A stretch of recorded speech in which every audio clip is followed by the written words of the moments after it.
আসসালামু আলাইকুম। সর্বশেষ আপডেট আন্তর্জাতিক সংবাদে আপনাকে স্বাগতম। শুরুতেই সংবাদ শিরোনাম। ভারত পাকিস্তান কঠিন যুদ্ধ চলছে, যা নিয়ে সারা বিশ্বে উত্তেজনা বেড়ে এখন তুঙ্গে। এই ভয়াবহতা চায় না আর মানব বিশ্ব, কারণ ইতিমধ্যে সারা বিশ্ব দেখেছে ফিলিস্তিন এবং ইসরায়েলের ভয়াবহতা। এবার টার্গেট মসজিদ, কবরস্থান। গাজায় 1 লাখ টন বিস্ফোরক ফেলেছে ইসরায়েল। অন্যদিকে 36টি স্থানে পাকিস্তানের 400 ড্রোন হামলা স্বীকার করে নিয়েছে ভারত। জানিয়ে দেব, পাকিস্তানের 3 বিমান ঘাঁটিতে ভারতের ক্ষেপণাস্ত্র হামলা, পাল্টা হামলা চালিয়ে যাচ্ছে ইসলামাবাদ। অন্যদিকে পাকিস্তানকে লক্ষ্যবস্তু করে আরব সাগরের ভেতরে ভারতের অভিযান। সর্বশেষ জানিয়ে দেব, ভারত পাক অশান্তির মাঝেই চীনের জে-10 সিই যুদ্ধ বিমান কিনতে চীনে যাচ্ছে ডক্টর ইউনুস।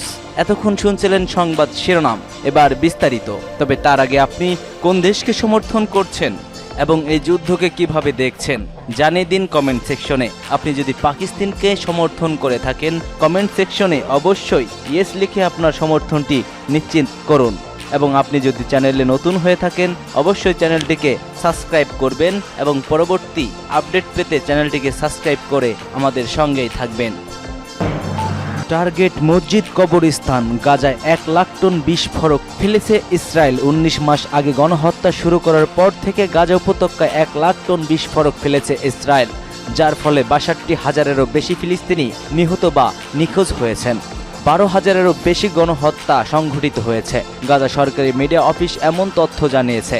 গাজায় সরকারি মিডিয়া অফিস গাজায় ইসরায়েলের হামলা নিয়ে একটি বিবৃতি দিয়েছে। বিবৃতিতে 2023 সালে 7 অক্টোবর শুরু হওয়া যুদ্ধের মূল পরিসংখ্যান বিস্তৃতভাবে বর্ণনা করা হয়। বিবৃতিতে বলা হয়েছে, ইসরায়েল বোমাবর্ষণের ফলে 62,000-এরও বেশি ফিলিস্তিনি নিহত বা নিখোঁজ হয়েছেন, যার মধ্যে 10,000-এরও বেশি এখনও ধ্বংসস্তূপের নিচে চাপা পড়ে আছে, যাদের এখনও উদ্ধার করা সম্ভব হয়নি। ইসরায়েল 12,000-এরও বেশি গণহত্যা চালিয়েছে, যার মধ্যে 11,926টি ফিলিস্তিনি পরিবারের সদস্যদের বিরুদ্ধে। এছাড়া 2,200 পরিবার এবং 6,350 জনকে নাগরিক নিবন্ধন থেকে সম্পূর্ণ রূপে মুছে ফেলেছে ইসরায়েল এই বর্বর জাতি।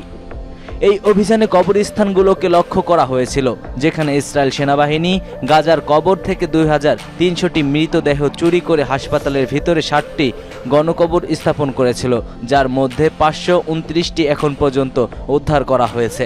স্বাস্থ্য সংকট সম্পর্কে অফিসটি জোরপূর্বক বাস্তুচ্যুত এবং গাজা স্বাস্থ্য অবকাঠামো ভেঙে পড়ার কারণে সংক্রামক রোগের 21 লাখেরও বেশি ঘটনা রিপোর্ট করেছে, যার মধ্যে হেপাটাইটিসের 71,338টি ঘটনা রয়েছে। তারপরেও থামছে না এই বর্বর দখলকৃত উগ্র জাতি ইসরায়েল। 36টি স্থানে পাকিস্তানের 400টিরও বেশি ড্রোন হামলা স্বীকার করে নিয়েছে ভারত। প্রতিবেদনে বলা হয়েছে, এসব ড্রোনের মাধ্যমে সামরিক স্থাপনাগুলোকে লক্ষ্যবস্তুতে পরিণত করা এবং বেসামরিক বিমানকে ঢাল হিসেবে ব্যবহারের অভিযোগ করেছে ভারত।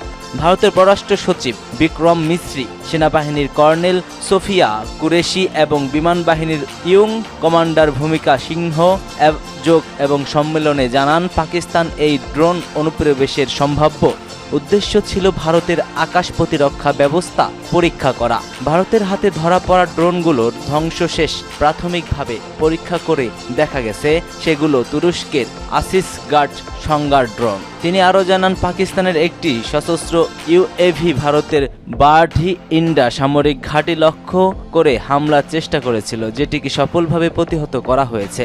জবাবে ভারতীয় সশস্ত্র ড্রোন পাকিস্তানের 4টি আকাশ প্রতিরক্ষা ঘাঁটিতে হামলা চালায় এবং এর মধ্যে একটি ড্রোন পাকিস্তানের একটি এয়ার ডিফেন্স রাডার ধ্বংস করতে সক্ষম হয়। পাকিস্তানের 3 বিমান ঘাঁটিতে ভারতের ক্ষেপণাস্ত্র হামলা, পাল্টা হামলা শুরু করেছে ইসলামাবাদ। ভারতের অপারেশন সিন্দুর এর বদলা হিসেবে পাকিস্তান অপারেশন বানিয়ান মারসুস শুরু করেছে। পাকিস্তানের রাষ্ট্রীয় টেলিভিশন ও সেনাবাহিনীর জনসংযোগ বিভাগ দাবি করছে, ভারত তাদের 3টি বিমান ঘাঁটিতে ক্ষেপণাস্ত্র হামলা করেছে। এর জবাবে ভারতের পাঠানকোট, উদমপুর সহ বিভিন্ন সামরিক লক্ষ্যবস্তুতে হামলা চালিয়েছে তারা। খবর বিবিসির। শ্রীনগর থেকে বিবিসির সংবাদদাতা জানাচ্ছে, ভোর 6:45টার দিকে সেখানে কয়েকটি বড় ধরনের বিস্ফোরণের শব্দ পাওয়া গেছে। শহর জুড়ে এখন পুরোপুরি ব্ল্যাক আউট চলছে। এর আগে ভারত আর পাকিস্তান দুটি দেশেই দাবি করে যে দিবাগত রাতে তাদের উপরে অপর দেশ থেকে হামলা চালিয়েছে। পাকিস্তানের সেনাবাহিনী বলছে ভারত তাদের 3টি বিমান ঘাঁটিতে ক্ষেপণাস্ত্র হামলা চালিয়েছে। রাওয়ালপিন্ডি আর ইসলামাবাদেও বিস্ফোরণের শব্দ পাওয়া গেছে বলে বিবিসির সংবাদকর্মীরা জানিয়েছেন। তবে পাকিস্তান বিমান বাহিনীর কোনো ক্ষয়ক্ষতি হয়নি বলে দাবি করছেন সে দেশের সেনা মুখপাত্র। অন্যদিকে ভারতের প্রতিরক্ষা মন্ত্রণালয় দাবি করছে উত্তর থেকে পশ্চিম বিভিন্ন রাজ্যে সন্দেহভাজন সশস্ত্র ড্রোন দেখা গেছে। পাঞ্জাবের ফিরোজপুরে এরকমই একটি ড্রোন হানায় কয়েকজন নাগরিক আহত হয়েছেন বলে জানা গেছে। এবার পাকিস্তানকে লক্ষ্যবস্তু করে আরব সাগরের ভেতরে অভিযান ভারতের। চলমান উত্তেজনার মধ্যেই এবার আরব সাগরে পাকিস্তানের একাধিক লক্ষ্যবস্তুর বিরুদ্ধে সামরিক অভিযান চালিয়ে যাচ্ছে ভারতীয় নৌবাহিনী। এই টার্গেট অপারেশন শুরু হয় বলে জানিয়েছে একটি সূত্র।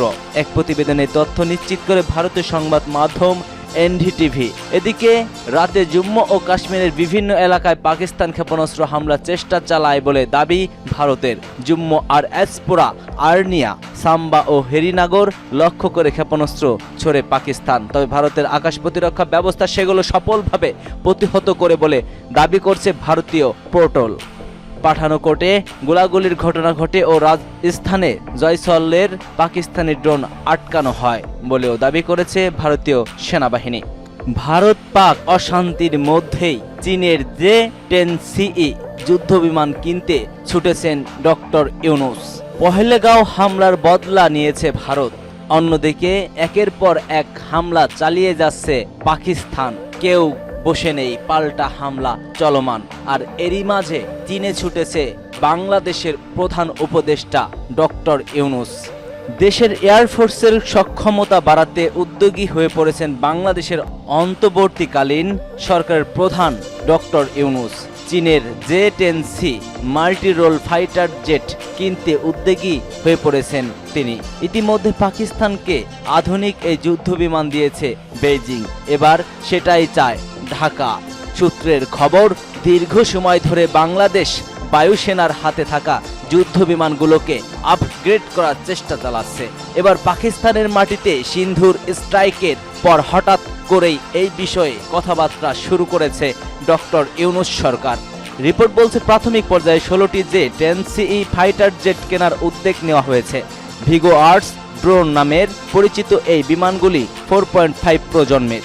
আকাশ থেকে আকাশে এবং আকাশ থেকে মাটিতে হামলার ক্ষেত্রে J-10CE ফাইটার জেট বিশেষভাবে সক্ষম বলে রাখা দরকার যে বাংলাদেশের air chief marshal Hasan Mahmud Khan সম্প্রতি চীন সফরে যান। সেখানে একটি এয়ার শোতেও যোগ করেছেন তিনি।